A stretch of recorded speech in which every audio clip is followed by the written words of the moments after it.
Oh, I'm so glad. Thank you.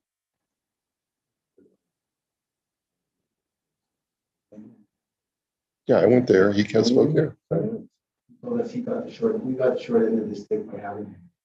Well, that's typical Rabbi Rothman.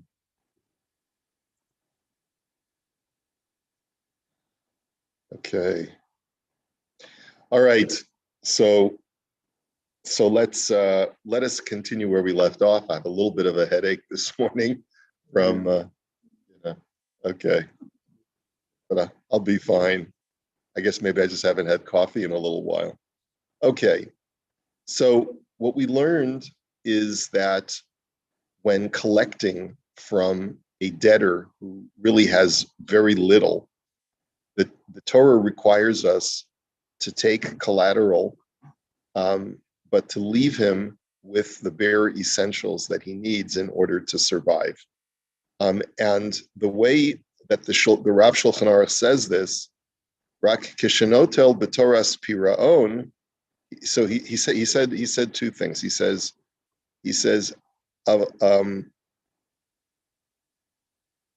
you're not allowed to forcefully take anything from him. You have to get a shliach beis din to do that work. But even the shliach beis din is only allowed to take the item if it's actual payment, and it's legal for him to take that as payment because you're leaving the debtor with sufficient livable things. But if you're taking it purely as a mashkon, so then he says, "Avalo yikanes lebesa litol mimenu b'toras mashkon, ella b'toras pirao." But if it's coming to take it as exacted as payment, you're allowed to even enter into his home, invade his home, in order to take the items that he owes, like the repo man. Rak kishenotel b'toras piraon tzorech lahaniach lo kidei sidur beis din shemisajin lebalcho. But when a member or a representative of the beis din takes items, the beis din would be benevolent in the amounts that they take to make sure that the fellow is left with a sufficient amount for himself. But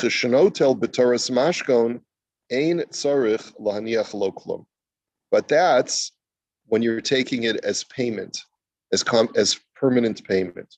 But when you're taking it as a mashkon, so then you're allowed to take almost everything the guy owns, save those things that he needs to use in order for his livelihood, like his clothing and his work utensils, the things that the Torah describes. And that's why it says, he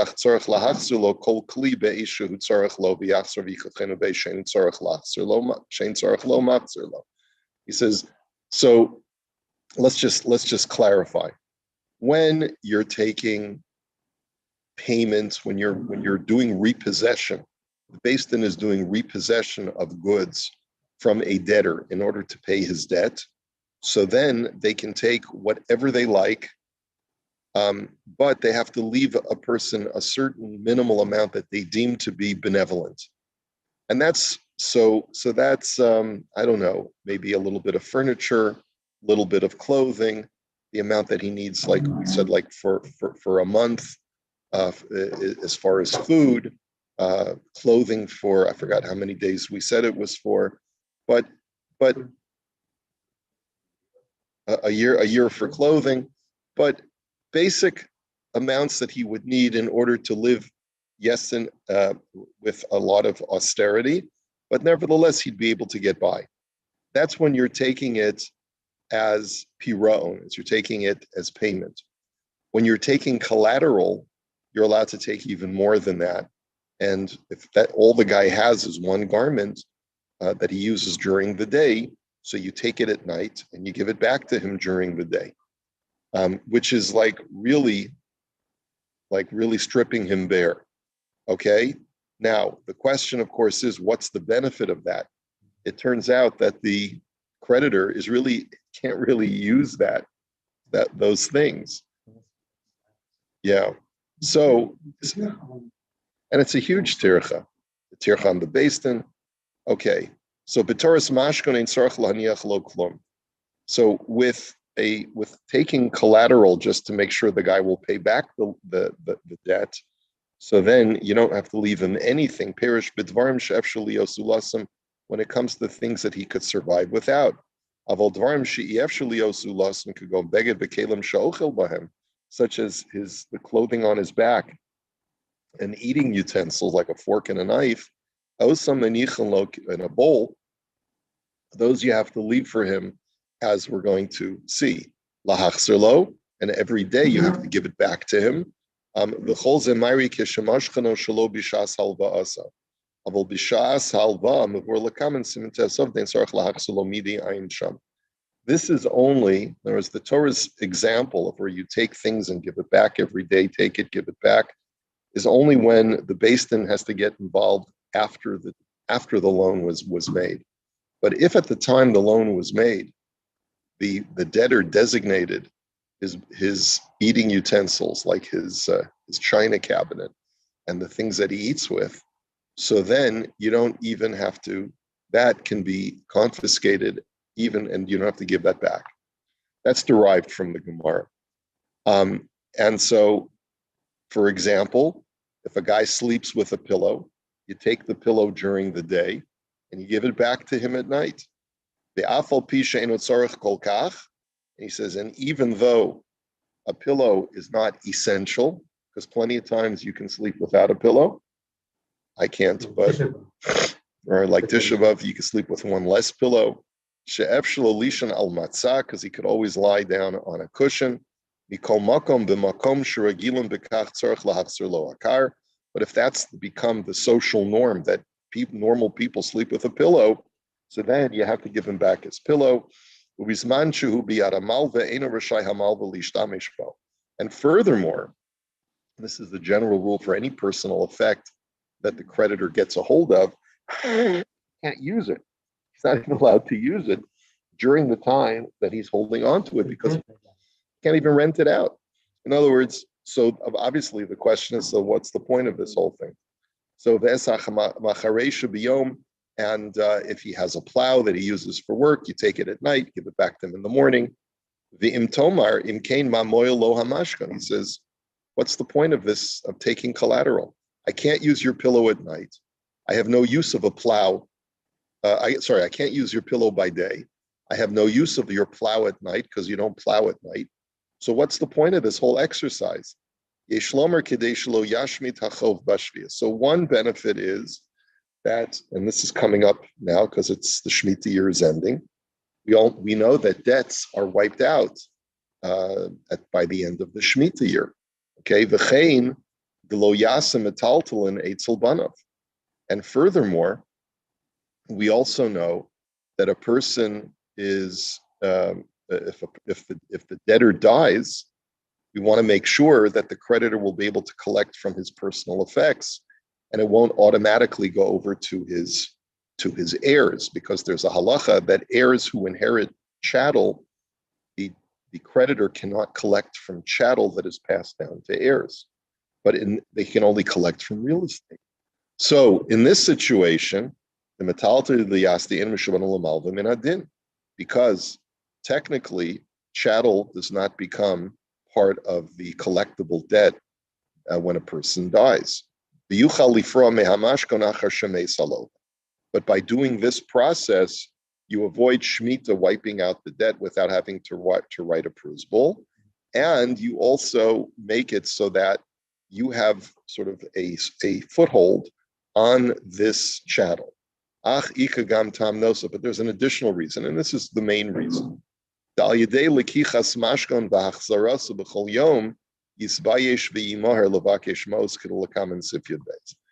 we'll see later on, this is a tremendous embarrassment to the debtor. To have to give up every morning, someone's at the door. Based in, okay, got to give up his pajamas and his pillow. And then at night, based in, he's got to give up his plow. He's got to give up, his tool belt or whatever he's using to work with during the day. Okay, this is such an annoyance and it's such an embarrassment that are the objective of the Torah's prescription here is to create an incentive for this fellow to figure out how he's going to eventually pay back this debt. And even if he has to go take on added jobs and he's got to do whatever it takes, this will hopefully be the incentive that this person needs to pay back his debt. Okay, so that's really the main reason for this, which means that if the creditor says it's not worth it for me to do this, and of course we haven't even discussed how does the Beis Din generate income to pay someone to do this, right? You have to say that the community is actually supporting this activity. That, maybe you have a Jewish community of a few hundred families in the shtetl, and they all get together and they pay the shliach Beis Din to take care of various different Beis Din community jobs, and this would be one of them. So he's got to go around the town every day and start collecting these things from the debtors of the town. Sure, it's not probably a regular occurrence, right? Have employees that just do whatever. Yeah, the Beis Din had employees. No, but I'm just saying, maybe he's just a regular employee and he just does the tasks that are necessary, not fun tasks. As an employee of the Beis Din. Right, as opposed to being hired to do the specific picking up and.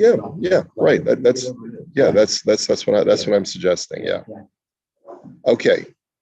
Midaito mitzvah lahachzir lo. So, and then what was the last thing we saw? That even if the lova willingly surrenders it every day, so that we don't need to get the Beis Din involved. Look, I owe you the money. I'm terribly embarrassed, but here I'm giving you my pillow during the day, my plow at night. Take it, and this is going to. I want to be part of this incentive program. But it's still the obligation of the creditor to return those items to him every single day. And if the creditor doesn't return the items when they're due, the plow in the morning, pillow in the evening, he violates a mitzvah slow sase. He won't get malchus for his failure to return the items because it's a passive act of not returning. So therefore, you don't get malchus for passivity.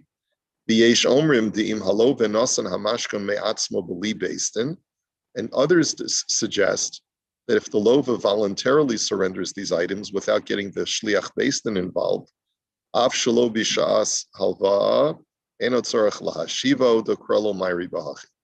some say that you don't have to return those items to him, even though you know he needs them. But that's not the final psak of the Shulchan Aruch. The final psak of the Shulchan Aruch is like the Rav Shulchan Aruch says, which is you do have to return it. Okay, so it's pretty straightforward. We're not going to spend a lot of time. Let's go on to the next halach. Ches, b'chol zeh ba'ani. Up until now, we've been talking about where your debtor is a poor man, and so you have to leave the bare essentials for him in order to survive. And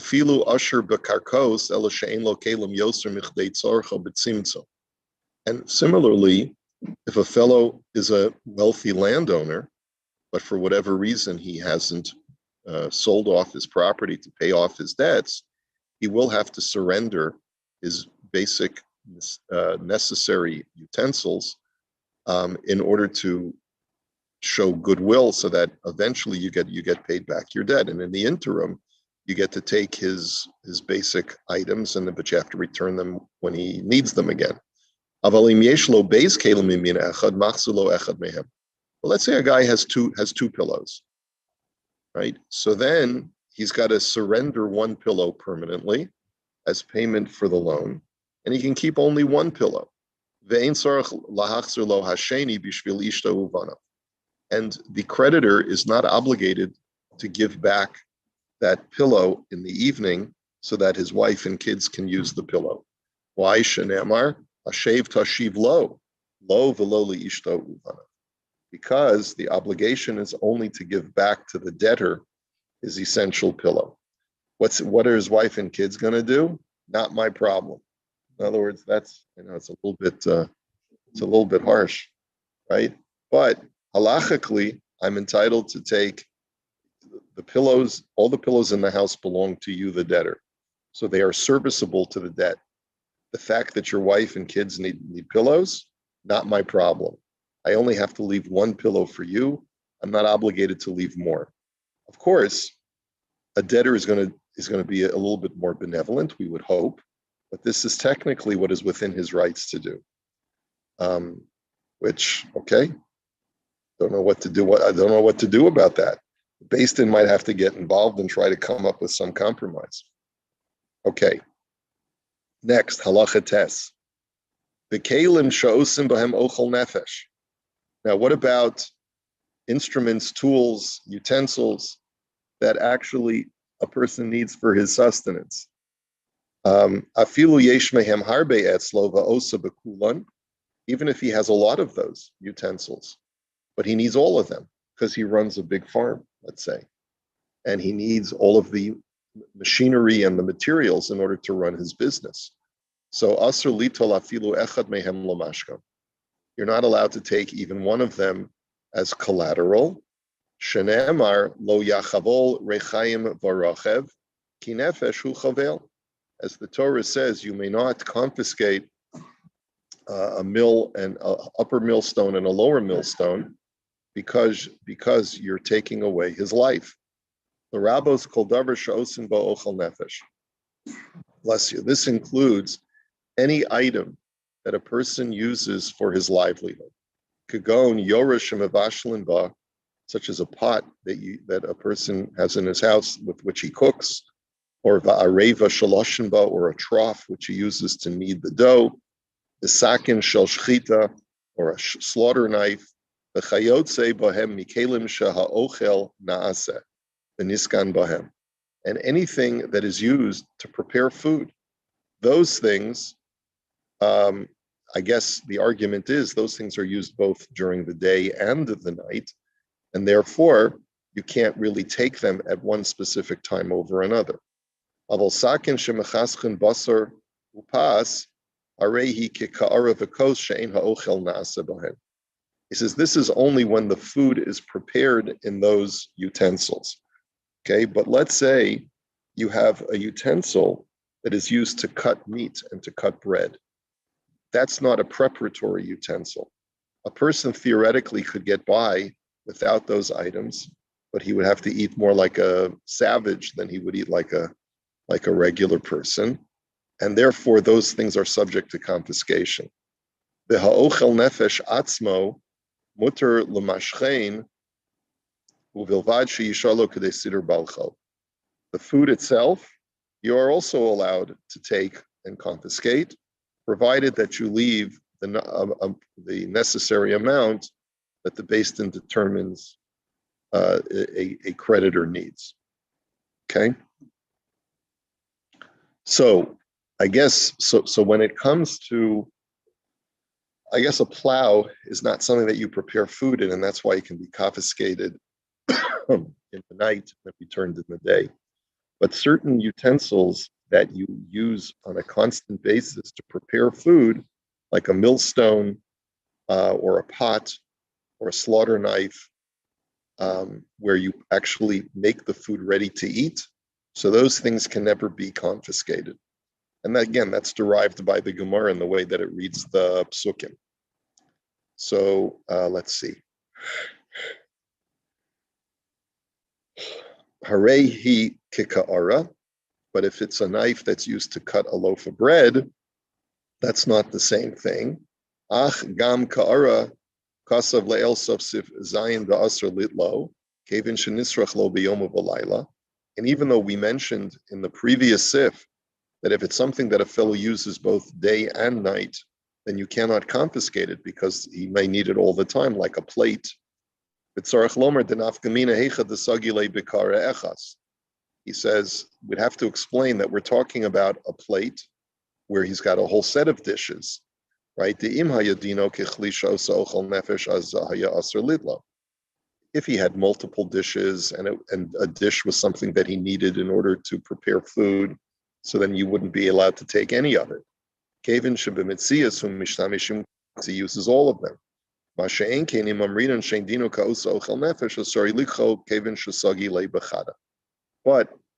since it's not something that he uses to prepare food, he just uses to eat food on it, so you can take You can take all of his dishes and just leave him one. Some feel that plates are necessary for preparing food also, and therefore it's no different from a millstone, and therefore you can never take it. Now we're getting into some of the technical issues about what exactly you can take and what you can't take. He says, and the food itself, you are definitely allowed to confiscate as long as you leave him with a bare minimal amount. He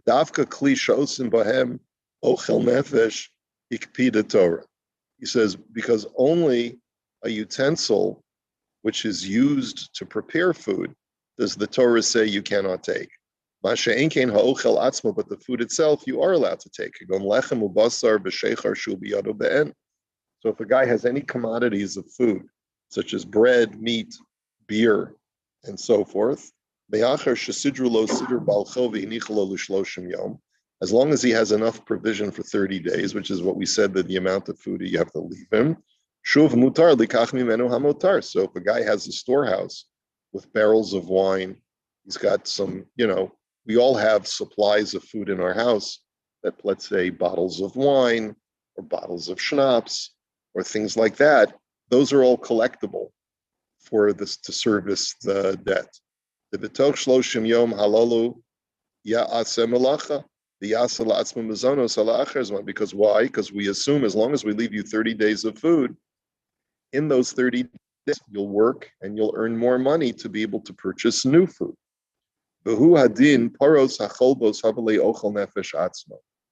Milk cows, milking cows are considered to be food itself.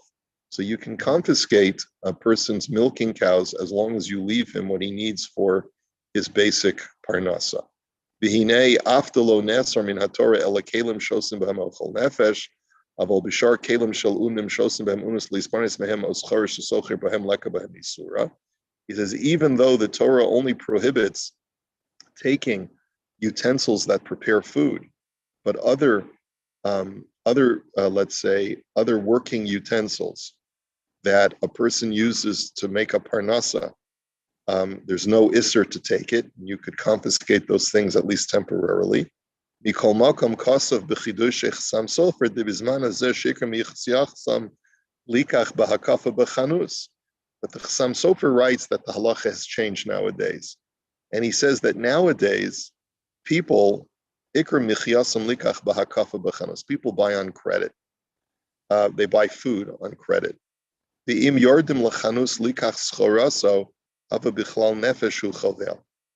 therefore, let's say a guy owes me money and he has food.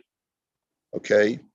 And so I go and take his merchandise in order to collect the debt.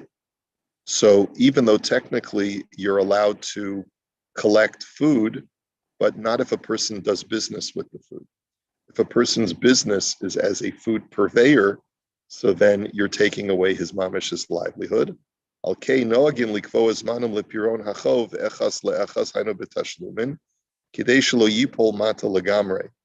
He says, and therefore the custom has become that we create a payment plan for any debtor.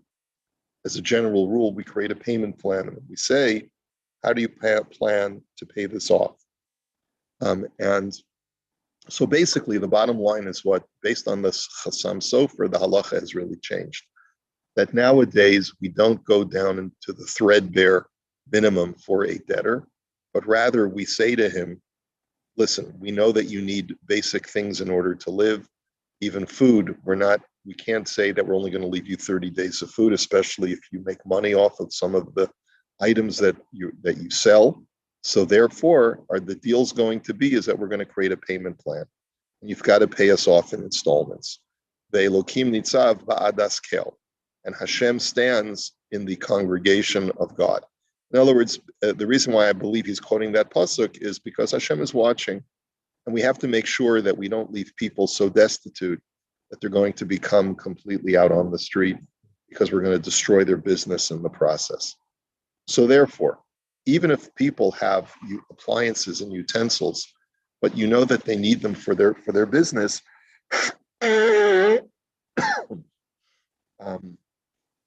the proper thing to do is not to create a sense of dependency so that a person has to surrender the items that they really need in order for their livelihood.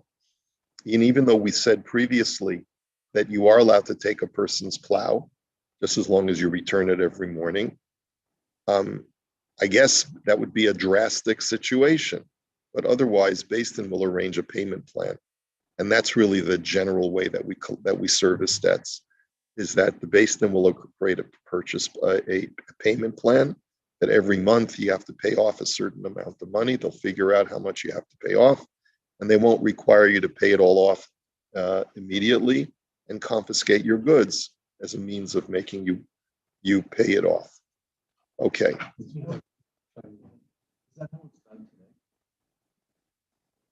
I think so. In other words, I don't know that Batei Din have a fixed system.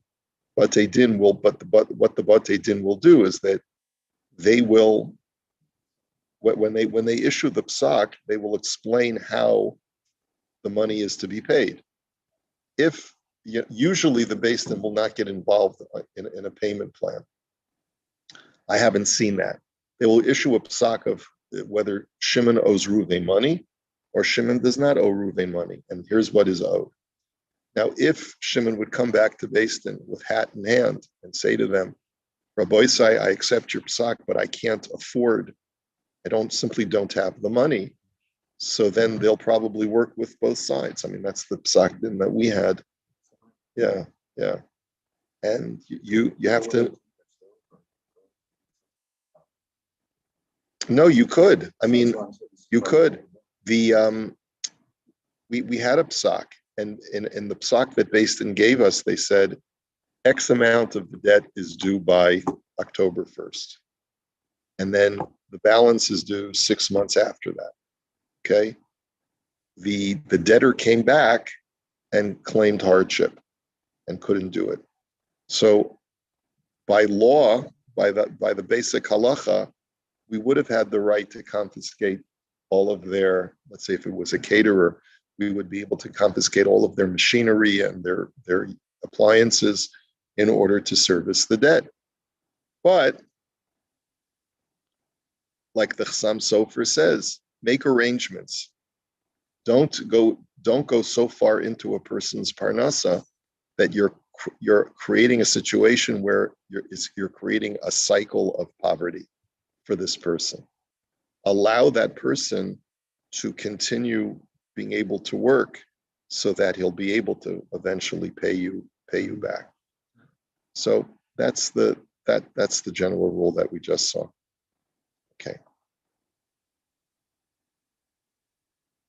Okay, one more halacha. Ha'almana bein aniya bein ashira in mamashkinin osa. A woman is a widow. Doesn't matter how wealthy she is. We don't take her collateral. Shenemar v'lo sachavol beged almana, because the Torah gives us a fixed rule that you may not confiscate items from a widow. V'yesh omrim duhu hadin ligrusha, and some say the same applies to a divorcee. Now, why would you say that a woman is different? Right. So we'll see. It has to do with income. It has to do with, and it also has to do with the Gzeras HaKasub. I mean, the Torah makes a divine decree. So even when certain situations would lend themselves to being able to collect from this woman because she's a woman of means, she's a very industrious businesswoman and makes a lot of money, but nonetheless, confiscating collateral from her would not be permitted based on the Torah's language, if she's an almana or a grusha. Even if she's loaded. Even if she's loaded, yeah. Well, we'll see. We're going to see more of the halacha Mirz Hashem tomorrow when we do the Imrei Yaakov. We'll go over this. I don't know. If it isn't that usually in the same? Because the Torah only says v'lo sachavol beged almana. Do not take the garment of a widow. Okay.